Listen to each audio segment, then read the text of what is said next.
Hello friends, it is a warm welcome to my channel, Story with Sandeep.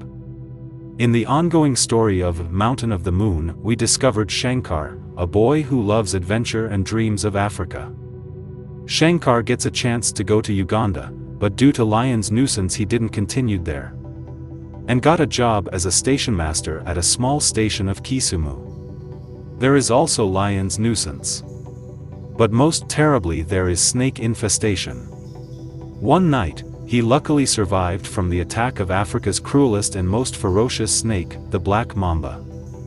He bought carbolic acid from guard of the train and spread everywhere near the station premises. Railway company provide him a gun. Thereafter. Starting 4th episode. Mountain of the Moon. Written by Bibhuti Bhushan Bandyopadhyay.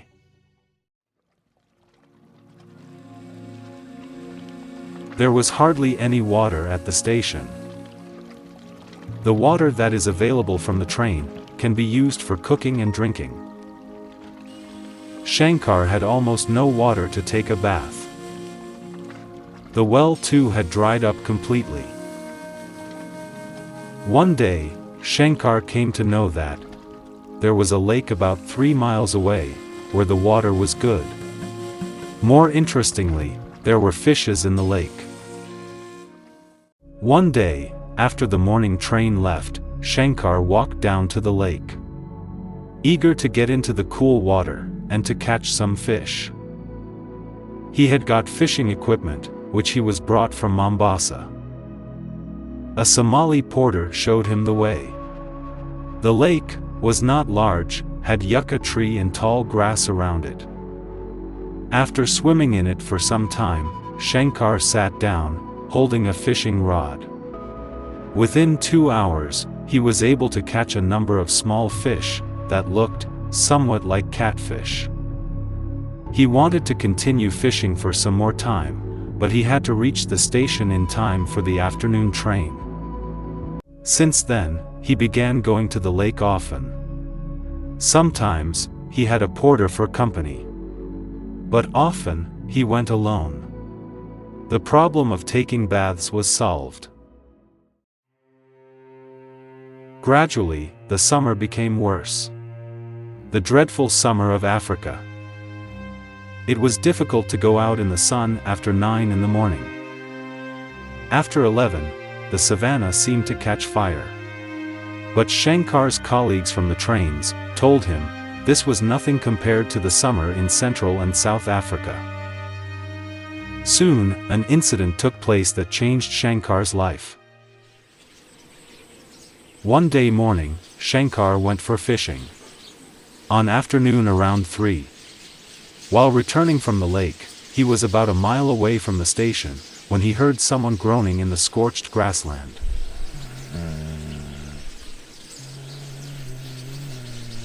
Shankar guessed the direction the sound came from, and went after it. There was a man, sitting in the sparse shadow of a yucca tree. Shankar rushed towards the man. The man was a European. Wearing worn-out jacket and trousers that had several patches. He had large eyes, a red beard, and a handsome face. It seemed he had a strong physique once, but presently he was abnormally thin, possibly due to disease and starvation. The man, leaning on the tree, was semi-conscious.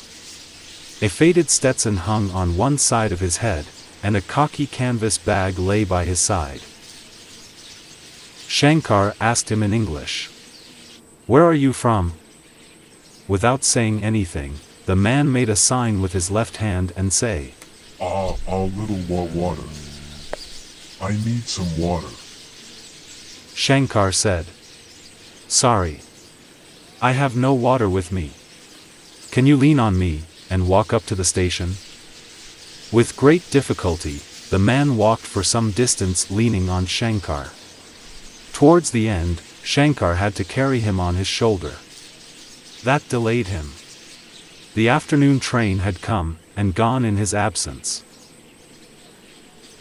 Shankar made a bed for the stranger in the station room, and gave him some food and water. The man looked a little better, but he was running through a fever. In fact, his forehead was burning. Clearly, his illness had something to do with extreme fatigue and starvation. It didn't seem he would recover in a day or two. After some time, the man was able to introduce himself. He was a Portuguese by the name Diego Alvarez. He had been tanned permanently by the African sun. At night, he slept in the station room. Shankar did not know what to do with the sick man. There was no doctor or medical help anywhere nearby. The morning train did not go towards Mombasa. He could be sent to Mombasa with the guard of the afternoon train. But that was a long way off. It is possible, if only they had been able to come back in time for the afternoon train. There would not have been any trouble at all. Shankar did not sleep that night. He sat beside the patient, who was just a bag of bones. In this wilderness, far away from home, this sick man had no one else to look after him. Since childhood, Shankar could not bear to see others suffering. He did whatever he could to comfort the stranger. Perhaps even his close relatives couldn't have done anything more. When the moon rose above the low hills in the east, and the stillness of the night filled the vast plain, fierce roars of lions were heard from the savannah.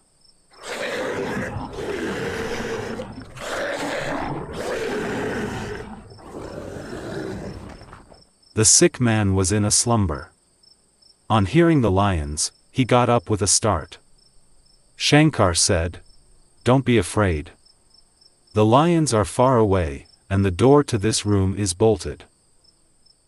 Shankar went out and stood on the platform. The fascinatingly beautiful night cast a spell upon him. The moon was close to the horizon, and the long shadows of the yucca tree were stretched from east to west. The grassland was quiet, rather, absolutely still. The lion roared again, from within 500 yards behind the station quarters. But Shankar, quite used to these roars by now, was no longer intimidated. Fascinated by the beautiful night, he forgot about the lions. After some time, the clock struck 2, and he returned to the station room. Shankar saw after reach to the room that the man was sitting on his makeshift bed. He said, "Please give me some water."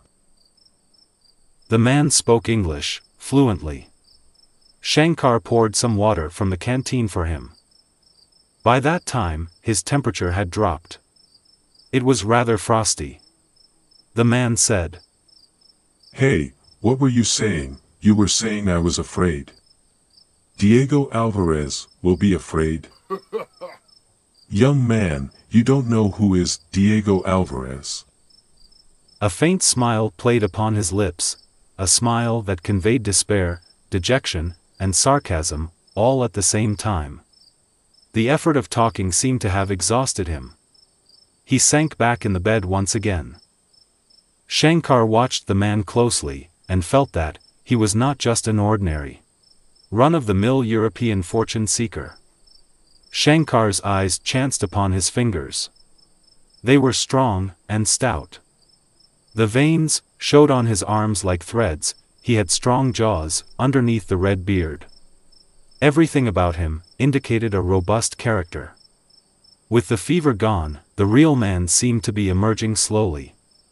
He said, "Hey, please come close. You have saved my life. If I had a son, he could not have done more. Let me tell you, I am not going to live long. I know my days are numbered. I want to return your favor. Are you an Indian? How much do you earn? When for this pittance, you have left your country and come so far, you must be a brave man. And tough too. Listen to me carefully, but promise that, before my death, you will not reveal to anybody what I'm going to say now." Shankar gave the man his word. Then, as that amazing night moved slowly, he heard an unbelievably fascinating story, the likes of which are found only in works of fiction. Young man. How old are you? 22. 22 years ago, in 1888 or 89. When you were still a baby, in your mother's arms, I prospected for gold, in a mountain to the north of the Cape Colony. At that time, I was young myself. I didn't care a fig for the word danger. I purchased my provisions in the town of Bulawayo, and started off alone, with just 2 donkeys to carry the luggage. I crossed the Zambezi River, but I knew almost nothing about the terrain or the country. There were small hills, grasslands, and a few villages. Eventually, I reached an area where there were no signs of human settlement. I reached where no European had ever set foot earlier. Whenever I came across a river or stream, I keenly looked for traces of gold. I had read that many fortune seekers had found something in South Africa and had become enormously rich. I had heard so many of these stories since my childhood. In fact, I came to Africa because I was tempted by these stories. But for 2 long years, I wandered about without success. I went through much hardship during that time. Once I even stumbled upon a fortune, but lost it. One morning, I shot an antelope. I pitched my tent, roasted the meat and had a sumptuous lunch. After that, I went to sleep as it was too hot to walk in the afternoon. In summer, the temperature range go up 115 to 130 degrees. I had got up and was cleaning my rifle when I found the gun sight was missing. It is difficult to aim properly without the sight. I searched for it for quite some time, but couldn't find it. Nearby, there was a mound on which I saw some small, white, hard stones. There were many of them on the surface of the mound. I selected a piece, shaped it, and tied it to the barrel of my rifle for the time being. Then in the evening, I left the place and moved northwards. Slowly, I forgot where I had pitched my tent that day. About 15 days later, I met Jim Carter, an Englishman. Like me, he too was wandering about in search of gold. He had 2 Matabele porters with him. We were happy to see each other. He too was a traveler like me, but was older than me. One day, Jim was checking my rifle. Suddenly he said in a surprised voice, "How come you have such an unusual sight?" When I told him the story, he got seriously worked up, and said, "Didn't you realize this is silver? It's the mineral form of silver. This is usually found in or around a silver deposit. My estimate is that from about a ton of this rock, we would get at least 9,000 ounces of silver. Let's go there immediately. We are going to be millionaires soon." Let me be brief. Along with Carter, I went back the way I had come.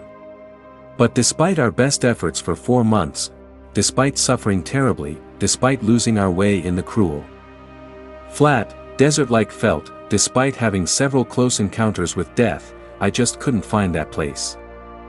When I had taken down my tent, I hadn't noticed the area carefully. In the African veldt, there are no landmarks. Every place looks just like any other. It is difficult to identify a precise location. After many fruitless attempts, we gave up hope, and started walking towards the River Gway. Jim Carter did not leave me. He was with me till his death. It's frightful even to think of his terrible end. During that expedition, we went through extreme physical hardship. But the worst hardship was thirst. So, we decided to travel only along rivers. Food was not a problem, we used to get plenty of game.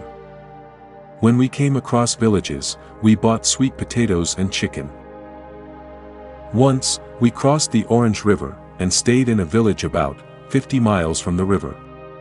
There, a daughter of the village chief suddenly fell ill.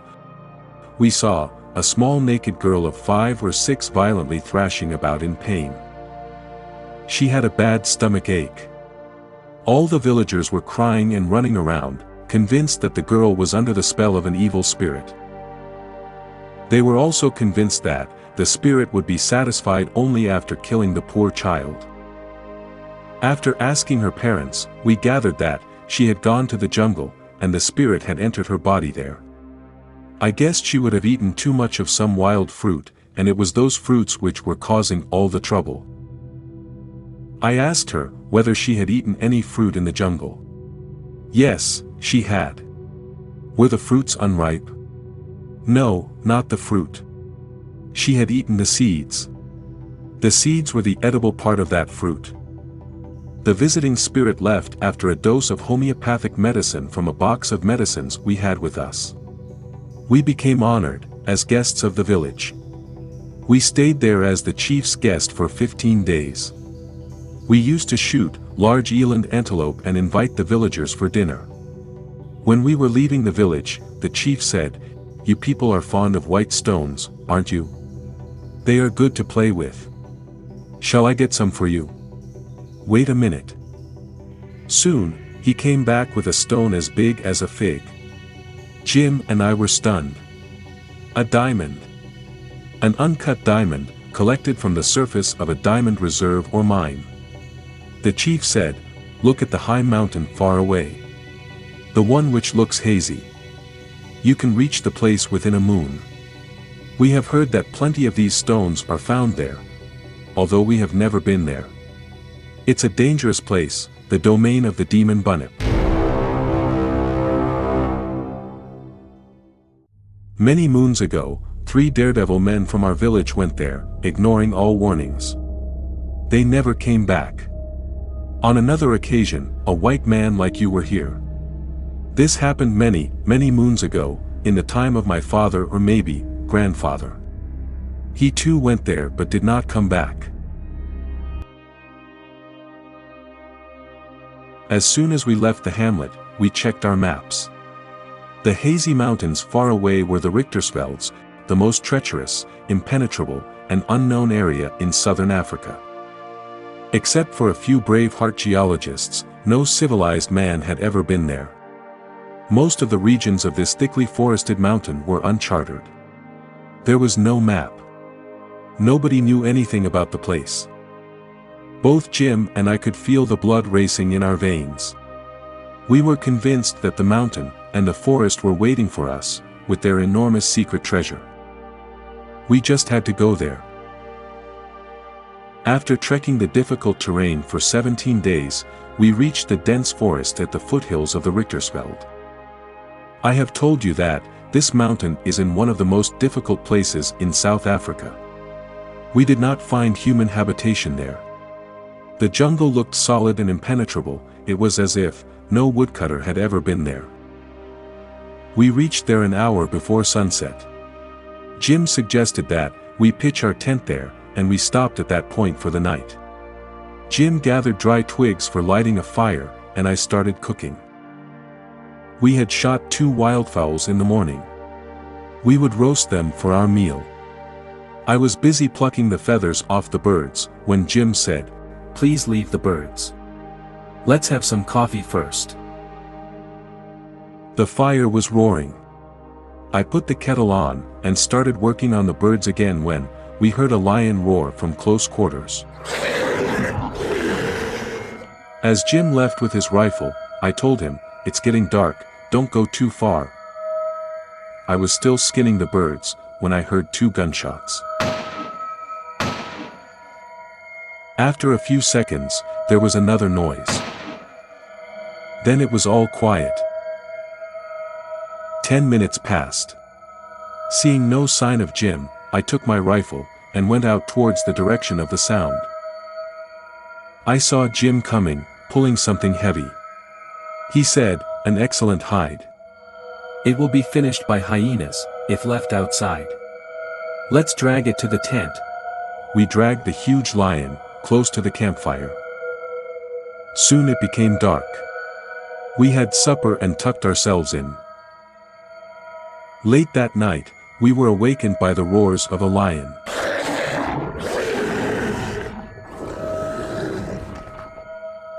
It was roaring nearby. In the darkness, I could not make out exactly how far it was. I sat up on the bed with my rifle.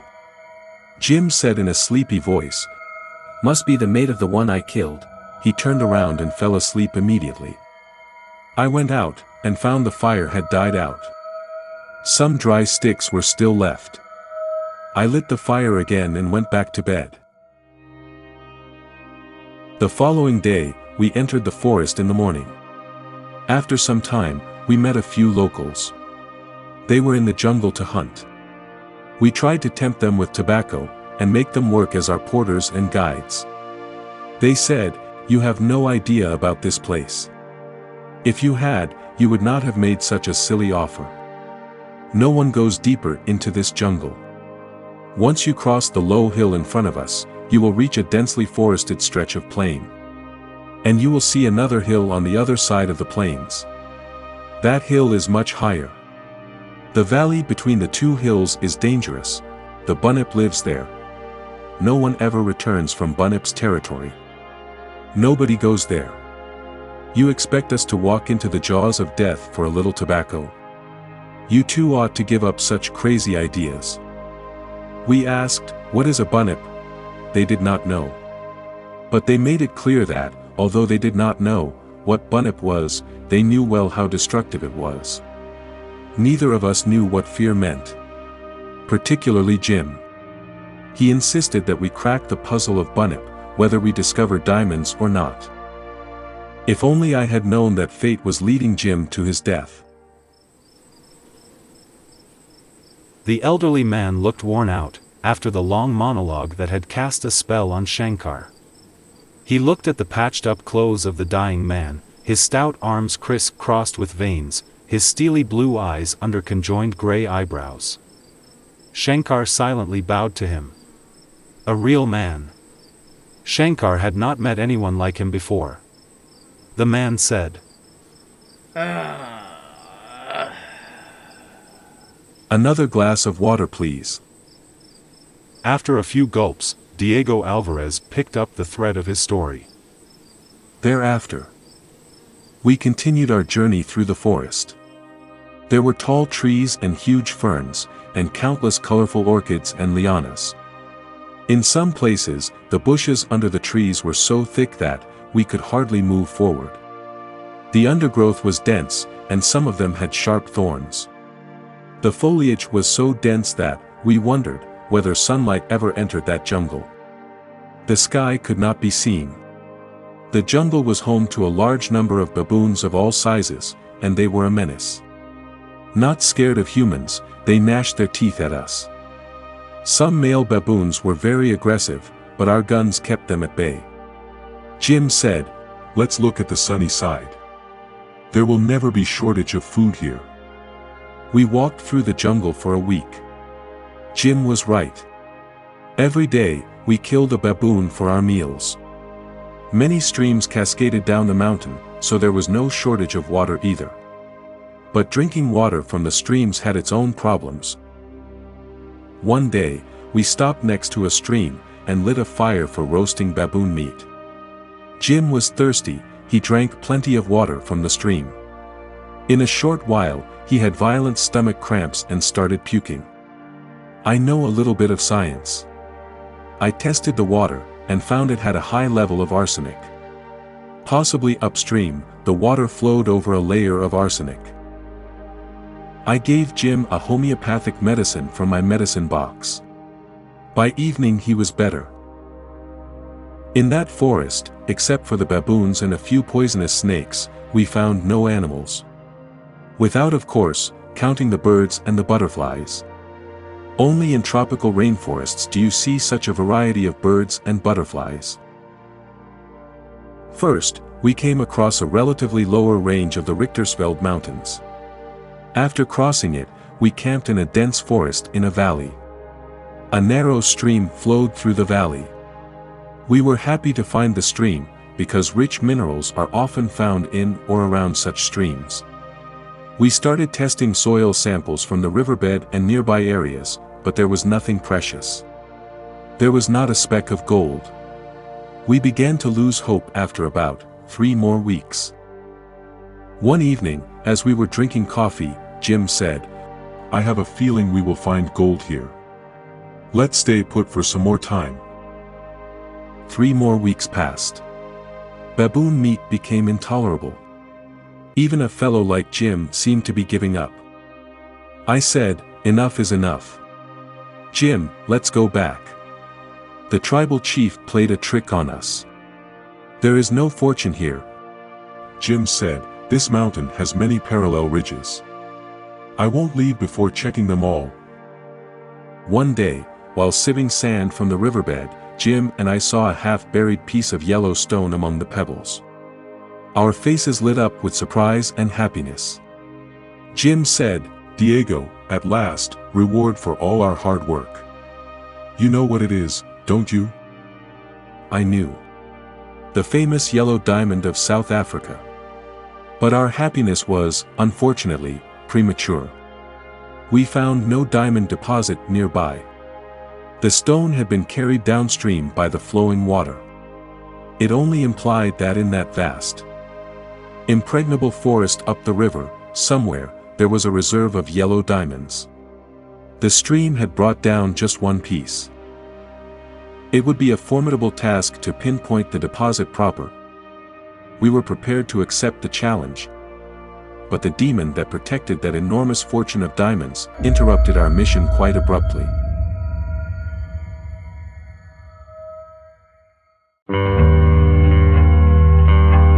Mountain of the Moon, written by Bibhuti Bhushan Bandyopadhyay.